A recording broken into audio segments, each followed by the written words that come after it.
आज से हम ज्योतिष विषय का ज्योतिष विषय में प्रवेश कर रहे हैं।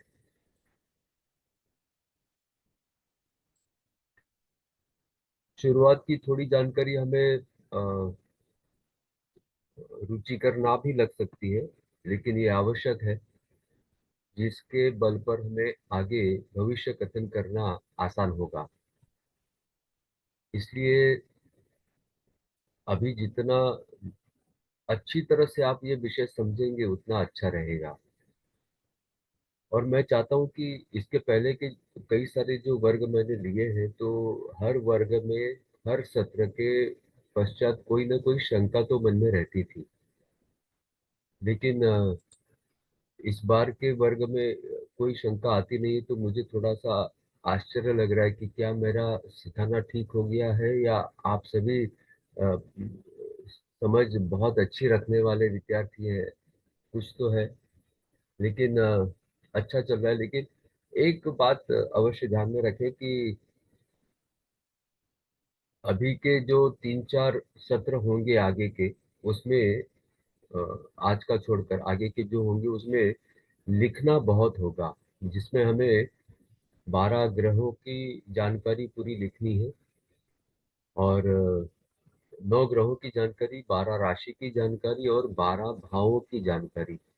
ऐसे कम से कम एक 4 सत्र तो होंगे कि जिसमें लिखना बहुत होगा। मैं प्रयत्न करूंगा कि आपकी लिखने की गति के हिसाब से ही मैं बोलता रहूं, जिससे आपको लिखना आसान होगा। और ये लिखना जो है वो रफ बुक में ही लिखिए, क्योंकि गति में लिखने पर अक्षर ठीक से आएंगे ही ऐसा नहीं होगा। इसलिए जितना संत गति से बोलना संभव होगा उतना मैं बोलूंगा, लेकिन ये बहुत ही महत्व की जानकारी होगी अगले 3-4 सत्रों के लिए, कि जो अगर हम ठीक से समझ नहीं पाए तो आगे चलकर भविष्य कथन करना मुश्किल हो सकता है। इसलिए बहुत जरूरी है वो ठीक से समझ लेना। अ, अपेक्षा करता हूँ कि गत सप्ताह में जो गृह पाठ दिया था वो सभी को याद होगा। जैसे 27 नक्षत्रों के स्वामी याद करना था। नहीं याद हुआ होगा तो इस सप्ताह में कर लीजिएगा, क्योंकि वो हमें अंत तक आवश्यक है। केतु शुक्र रवि चंद्र मंगल राहु गुरु शनि बुध, इसी सीक्वेंस में वो याद रखना है। हम आरंभ करते हैं आज का सत्र।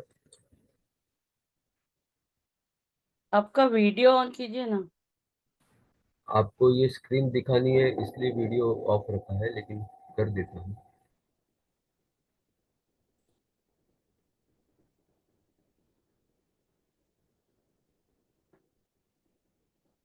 पंचांग की आवश्यकता क्यों होती है? हमें तारीख वार महीना वर्ष तिथि नक्षत्र घड़िया होरा ये सब देखना होता है। शुभ मुहूर्त ग्रह योग देखना होता है। सूर्य ग्रहण चंद्र ग्रहण देखना है। समुद्र में ज्वार भाटा भरती ओटी कब आती है वो भी हमें पंचांग से पता चल सकता है। ऋतु का परिवर्तन, त्योहार व्रत महापुरुष जयंती पुण्यतिथि, सूर्योदय चंद्रोदय सूर्यास्त और चंद्रास्त। जन्म कुंडली बनाने हेतु जितनी जानकारी आवश्यक होती है वह सारी की सारी जानकारी हमें पंचांग से उपलब्ध होती है। विवाह के लिए पत्रिका मिलान भी पंचांग के आधार पर होता है। इसके अलावा आपको और कुछ ध्यान में आता है कि इसमें हम जोड़ सकते हैं, वो भी आप जोड़ने के लिए मुक्त है। अभी तो हमेशा गुड़ी पड़वा के दिन नया पंचांग आता है। अभी गत वर्ष का पंचांग तो अभी समाप्त होने आया है, और अभी पंचांग की वैसे आवश्यकता नहीं है। हाँ, लेकिन गुड़ी पड़वा के पहले मात्र सभी ने नया पंचांग खरीदना है। और कौन सा पंचांग खरीदना है, तो अगर मुंबई और मुंबई के आसपास में रहने वाले जो विद्यार्थी हैं उनके लिए काल निर्णय का बड़ा पंचांग, ऐसा उसका नाम है। मराठी में उसको काल निर्णयचे मोठे पंचांग ऐसा कहा जाता है। उसका उपयोग करने के पहले उसका पूजन करना होता है पंचांग का, वो बता दूंगा। लेकिन अभी पंचांग का विषय निकला है, इसलिए याद दिला देता हूँ कि आप लोग भी याद रखिए और नया पंचांग वो खरीद लाए।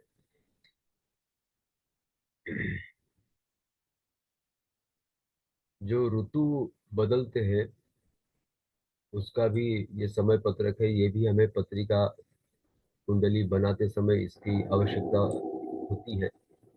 जन्माक्षर में लिखना पड़ता है कि किस ऋतु में जन्मे हैं। तो ये 6 ऋतु है और उस समय पर सूर्य राशि जिस राशि में होती है, सूर्य जिस राशि में होता है उसके आधार पर ऋतु निश्चित होते हैं।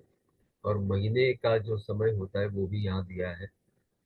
पौष पूर्णिमा से फाल्गुन पूर्णिमा, फाल्गुन पूर्णिमा से वैशाख पूर्णिमा, ऐसे शिशिर, वसंत, ग्रीष्म, वर्षा, शरद और हेमंत। ये मुझे लगता है ये जानकारी तो सभी के पास होगी ही, फिर भी स्मरण करा देना मुझे उचित लगा।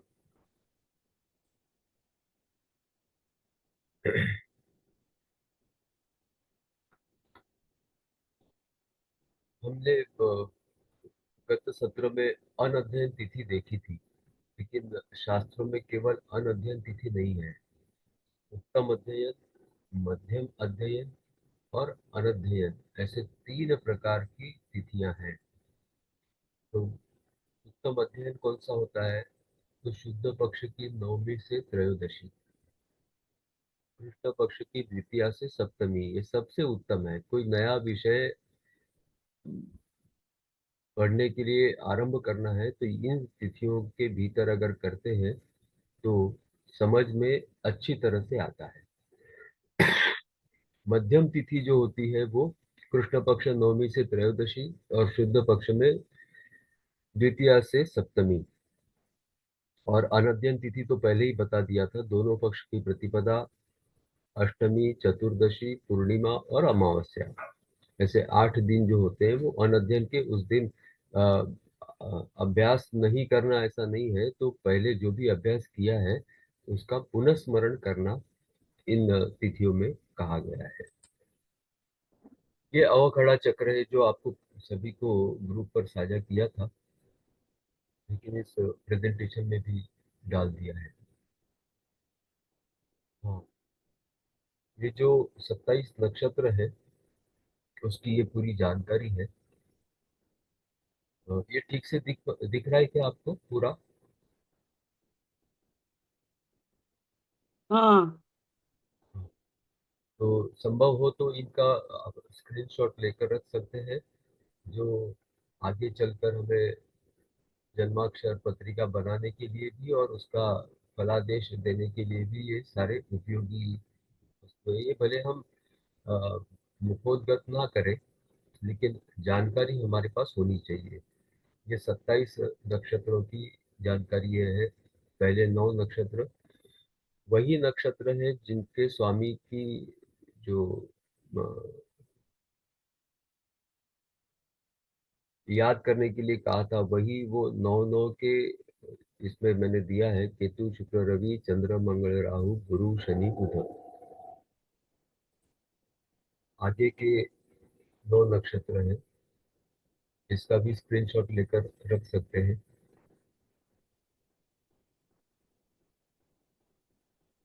पहले जो वर्ग होते थे वो मराठी माध्यम में होते थे, इसलिए ये जो चार्ट बना के रखे हैं ये शुरू से मराठी में है, लेकिन समझ में नहीं आएगा ऐसा इसमें कुछ नहीं है।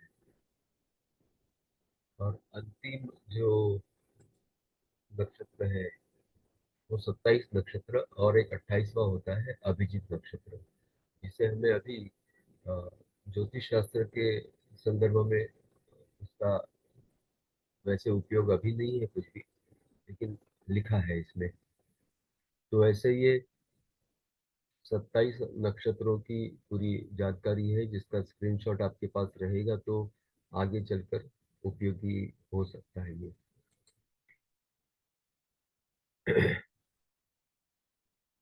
ये नक्षत्र और राशि के स्वामी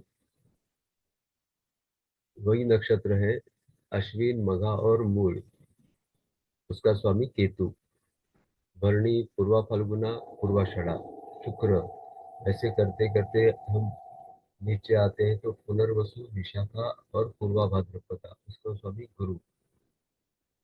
पुष्य, अनुराधा और उत्तरा भाद्रपदा, उसका स्वामी शनि। अश्लेषा, ज्येष्ठा और रेवती का स्वामी बुध है। ये 27 नक्षत्रों का एक साथ विवरण यानी स्वामी का बताया है यहाँ पे। ये जो स्वामी है उनका, उनके नाम और उनका क्रम, यह हमें रात को भी नींद में कोई पूछे तो हमें याद रहना चाहिए, इतना उसको कंठस्थ करना है, उतना हमें वो ध्यान रहना चाहिए, क्योंकि ये जन्माक्षर बनाने के लिए भी और उसके फलादेश के लिए भी उपयोगी है।